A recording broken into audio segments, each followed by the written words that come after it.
I think we can all agree if the bloody villains would just clear out of video games, we could finish them a lot faster and get back to... well, we could get back to something. But villains, those big bad enemies who loom large over almost every video game, aren't always to be despised. Because occasionally, just occasionally, they'll actually take a break from trying to end your life to, save your life. Wow, thanks, Starwolf. Where does this leave us now, Nemesis-wise? I just want to know so it isn't awkward, you know? Here are 7 villains who saved your butts. Beware spoilers and villainy from the following games.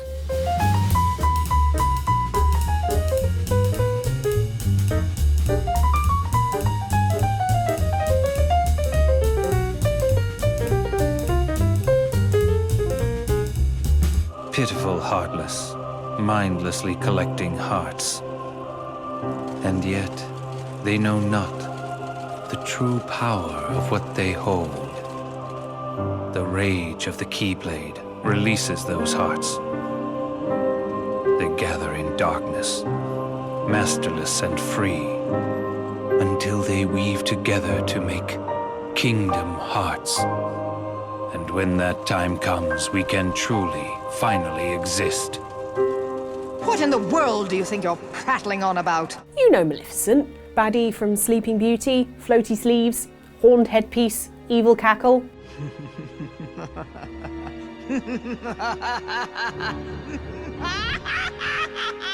Yeah, that one.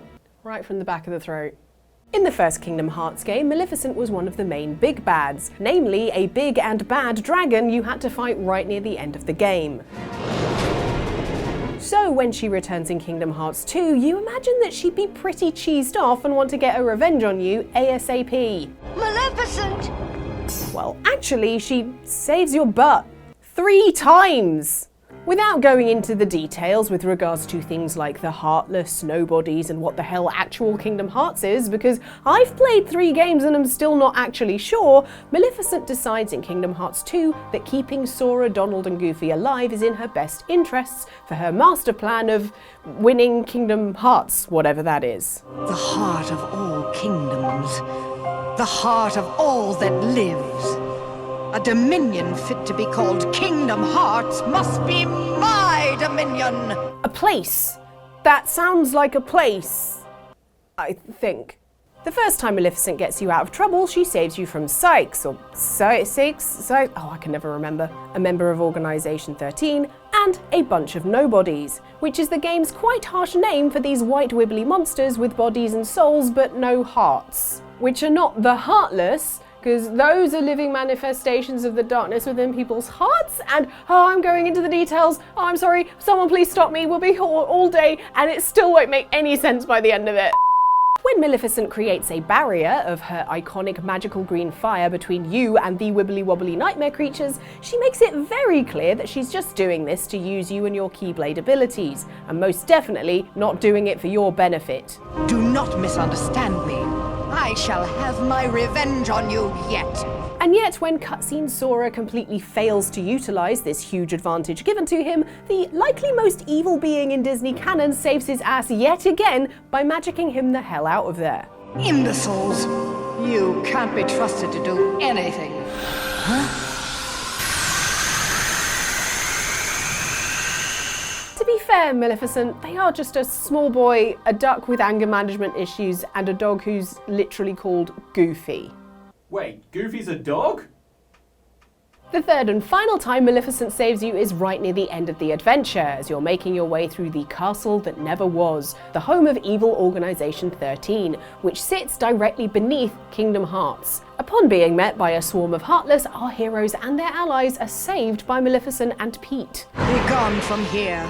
Leave these creatures to us! But before you think she's gone and turned a corner, Maleficent is very quick to remind us again that no, she's not doing this for you, at all. Sora, your majesty, do not forget, when I've destroyed them all, this castle shall be mine! You know what? I understand the difficulty in finding reasonably priced accommodation more than I understand Kingdom Hearts. You do what you need to do, Maleficent. 'Cause I thought he was a cow. No, he's called Dingo in France. Going somewhere? Something I can do for you, old woman? Return our sapient immediately. You don't know what you're doing. Yes, I do. I'm leaving. One more chance. Give it back. And you could come and work for me. Sorry, gotta shoot. Perfect Dark is as serious and dramatic a tale of sci-fi espionage as it's possible to be, while still featuring a big-headed, squeaky-voiced alien called Elvis in a Stars and Stripes waistcoat. Time to head upwards. I'll take this lift, you take the other one. Yes, Mr. Elvis, sir.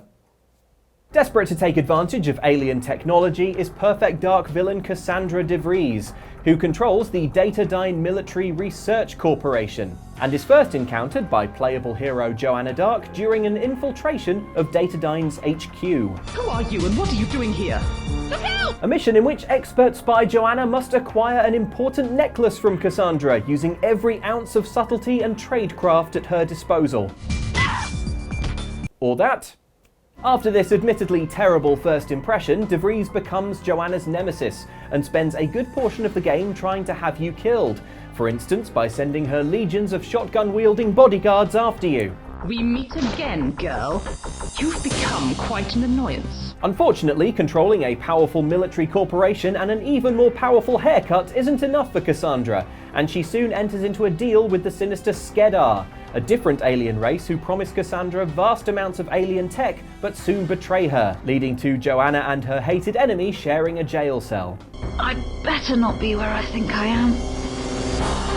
And it's worse than that, my dear. Just look who you've got for company. You? I thought you'd managed to escape. We found no trace of you at all. You couldn't find me, but there was no hiding from the Skedar. It looks like curtains for both women until de Vries makes an uncharacteristic heroic sacrifice, a desperate escape attempt designed to buy Joanna precious seconds to break free. Why are you doing this, Cassandra? The Skedar used me, Joanna. You were my best chance for revenge.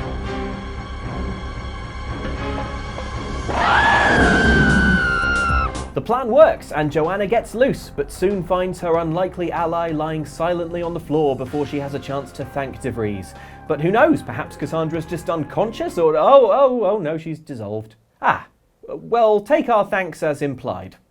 Oh, hi. Say, you're good at murder. Could you, murder this bird for me? Oh, thanks. Did you feel that? That idiot doesn't know what he's doing up there. This whole place is going to explode in a few hours if somebody doesn't disconnect him. In Portal, you spend 50% of your time solving physics puzzles and 50% of your time being bullied by the AI that designed those puzzles. You're not a good person. You know that, right? It's fine. I'm fine. So in Portal 2, when you have the chance to replace murderous AI GLaDOS with silly AI Wheatley, who saved you and has a disarming West Country accent, you jump at it. I mean, what could go wrong?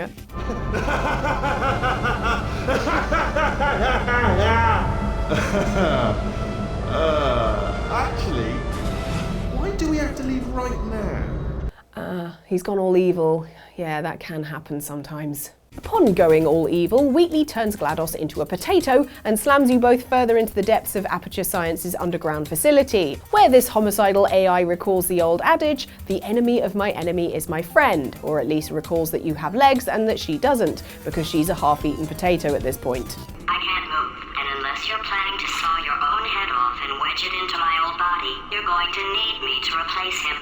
We're at an impasse. So what do you say? You carry me up to him and put me back into my body, and I stop us from blowing up and let you go. Okay, GLaDOS, but you better not be lying and turn on me later. No tricks. This potato only generates 1.1 volts of electricity. I literally do not have the energy to lie to you. Okay. Yep, she literally doesn't have the energy to double-cross you as you make your way through Aperture Labs and towards a final showdown with Wheatley the Usurper. Even if you think we're still enemies, we're enemies with a common interest. Revenge. You like revenge, right? Everybody likes revenge. Well, let's go get some. At the end of this battle, you open up a portal to the moon in an effort to get Wheatley off the main core, only to be pulled through yourself and left hanging onto Wheatley for dear life. Space! You might think this would be the end of you too, but no! Your old enemy GLaDOS keeps her promise not to kill you and snatches you out of mid-not air, saving your butt.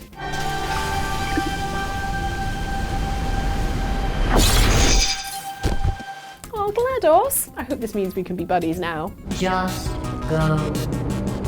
Well, guess we didn't have the same friendship bonding adventure after all. You fools! What are you idiots up to now? Boss, you're here! That you, Wolf? You're on my turf now.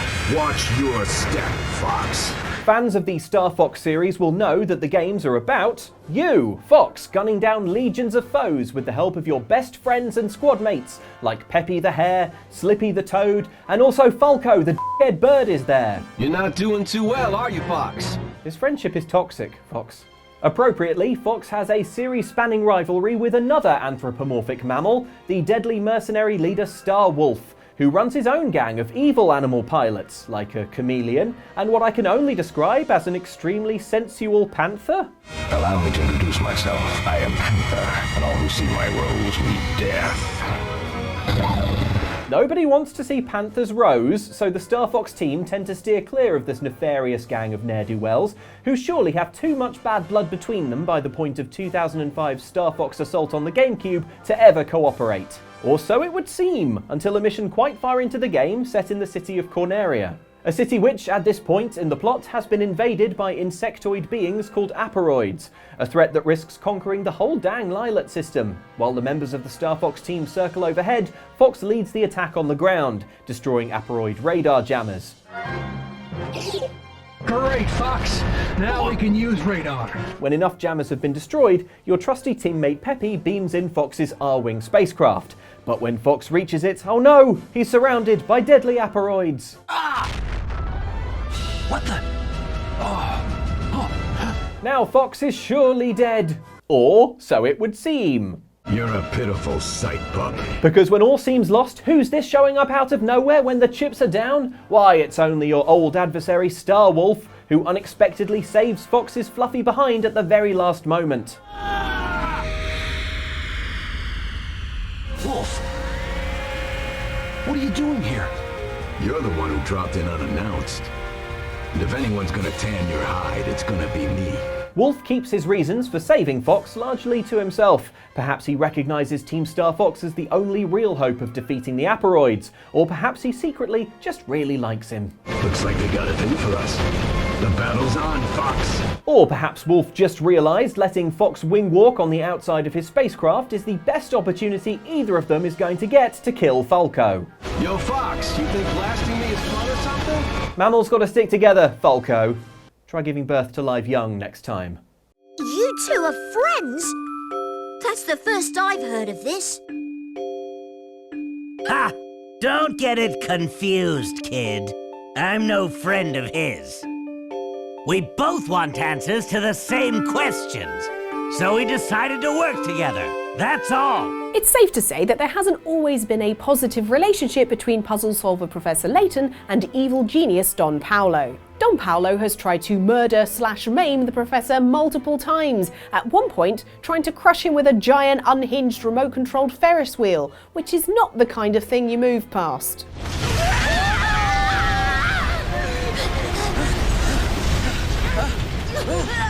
Wild encounters like this have happened several times, and every time the Professor escapes, Don Paolo is obviously unhappy. Blast. So it's a real surprise when in Professor Layton and the Unwound future, Don Paolo becomes an asset to Layton's investigations, at one point disguising himself as Layton to help trick main antagonist Dimitri Allen into trapping him rather than the Professor. Don Paolo? If he's in here... Then where's the real Professor?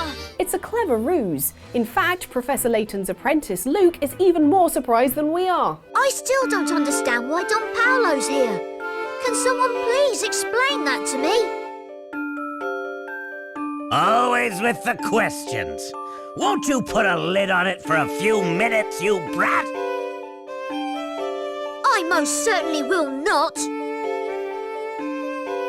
Honestly, you two, would you please stop bickering? You're on the same side. The same team? Okay, cool, but Professor Layton, I can't help but feel that there's an important question you should be asking. But the part I still don't get is why Don Paolo decided he wanted to help us. After all, this is the man who tried to run us over with a Ferris wheel. Thank you, Luke. Ferris wheel, not the kind of thing you move past. Well, this case involves the tragic death of Layton's former romantic partner, Claire, who Don Paolo also had feelings for. So by helping out, Don Paolo also gets answers about the mysterious lab explosion that killed someone he loved, and that's enough to bring him on side. Undoubtedly, the most helpful move Don Paolo pulls is at the end of the game, when Layton's young friend Flora is kidnapped and whisked off into a giant walking fortress, because of course that's a thing in these games.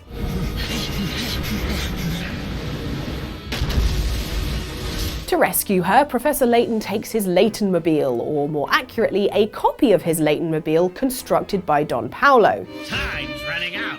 Don't be afraid to floor it. Understood. After retrieving Flora, as the team are making their escape, they discover part of the fortress they're driving along has broken off. They discover this when they drive straight off the end and launch into thin air, high above London's skyline. But guess what? Good old Don Paolo didn't just copy the Layton-mobile's high roof so that the professor can wear a top hat, but also added his own little touch. Oh, and one more thing. See that red button over there? That's your ticket out of trouble. Just an extra little feature I added. When Professor Layton presses the button, the Layton-mobile transforms itself into a flying automobile, like Chitty Chitty Bang Bang, but with less singing.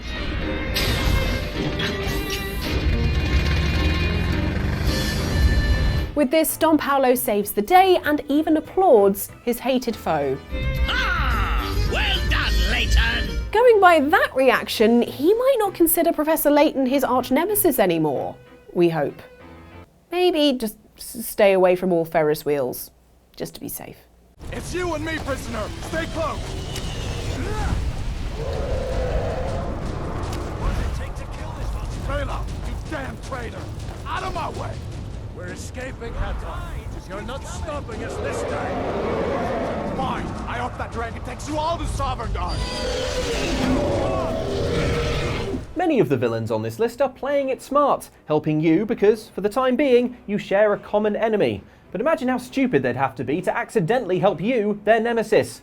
Congratulations, you just imagined Alduin. There's a good chance you've played through the opening of Skyrim before, so you may recall the famous moment when you, about to have your head chopped off because you were in the wrong place at the wrong time, have your bacon saved right at the last second by a big F-off dragon, who is so F-off big the executioner totally forgets what he was doing. This dragon is Alduin, aka the World Eater, aka the Twilight God, aka the First Dragon. Which are some fancy schmancy nicknames for a dragon who just saved his worst enemy's life by accident. Because while Alduin is clearly a big deal, for instance he's worshipped by the ancient Nords and his arrival is believed to signal the start of the apocalypse, at the moment of his grand arrival he prevents the death of the one individual fated to stop him, the Dragonborn, i.e. you. Sure, a little fire might inadvertently blow in your direction as he goes ham on the Imperial Guards defending the town of Helgen, but really, if Alduin had just waited 5 seconds, the Imperial Executioner could have saved him a lot of time and effort. Plus, he wouldn't end up dead by the end of the game. There are fan theories that Alduin knows who you are and interrupts your death just because he wants to kill you himself. Others wonder if it's just fate, or that directly above your execution was just where he got spat out when he was sent through time by the last lot who fought him. But honestly, whether it was pride, fate, or bad luck, he still helped you keep your head on. And we'll take any help we can get with that. Thanks, Alduin.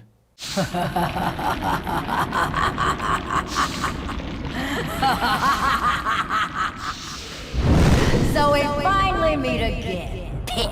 We've previously covered Kid Icarus Uprising's fake-out ending. Spoilers, when you beat Medusa, turns out she wasn't the game's only baddie. Enter Lord of the Underworld Hades, who rips through the pretend credits to ruin your good mood like someone taking the last hash brown at the breakfast buffet. But now that I'm here, let's get this party started! Hades is a real pain in the arse and full of mean tricks like this, right down to your final battle with him where he just straight up teleports out of the way of your attack and does this. Look, if you're already like 1,000,000 times bigger than me, you can't also teleport. That's just cheating. After being punched out of the sky by a god, you might feel a little worse for wear and most definitely hopeless. Then, when you see Hades powering up a huge attack, you might fairly assume that in a quite un-Nintendo move, Kid Icarus is going to have his wings and skin melted off by some underworldly power. But right when you think it's all over, Palutena senses something. I feel an outside force, a godlike force, gathering power. But is it friend or foe? Seeking Hades. Guide this force and you'll soon discover who it is that hates Hades almost as much as you do. Huh? Medusa? But we defeated you. Why are you helping us? Hades keeps reviving me, but I won't play the puppet anymore. Hell yeah, Medusa! You decide your own future. Fight the power. And not me. Sadly, as much fun as it is watching these two colossi fight, it doesn't last long as Hades punches Medusa out of existence. But you've worn out your usefulness! Okay, Medusa, maybe you should have fought me. You might have won that one. Victory! So those are some of the villains who, well, thanks villains, ended up saving your butts. So yeah, we appreciate it, I guess. Can you think of any other examples of villains who saved your behind? If so, why not drop them in the comments? Maybe we'll make a commenter edition of this video.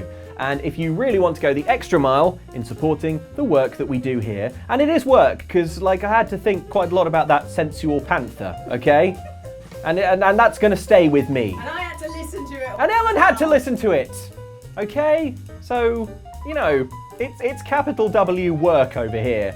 So please support the work that we do, if you would like to, by going to patreon.com/OXClub, where you can join the OX Supporters Club. There's a cool Discord and stuff. And these other videos on screen now, we think you will enjoy them. Please give them a shot, and we'll see you next time. Bye.